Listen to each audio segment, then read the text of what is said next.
One of the more confusing topics that patients come in asking me is, when I'm sitting down, that's when I have the most pain.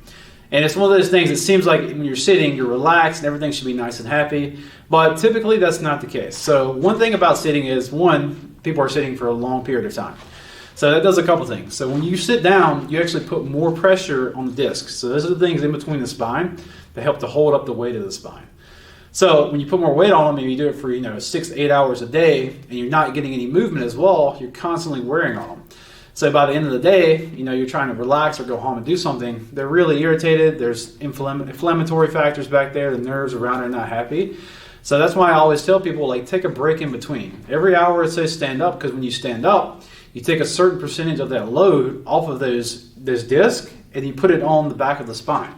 And two, you're also getting movement of the spine. And one of the only ways for those discs in between the spine to get nutrition or hydration is through movement, because they're very avascular. That means that they don't have a lot of vascular structures going to them.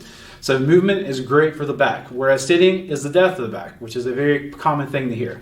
So if you are having this issue, you're an office worker, you're somebody that sits at a desk a lot, just take a few minutes every hour or so, stand up for a minute, walk around, get that movement through your back so your back stays nice and healthy.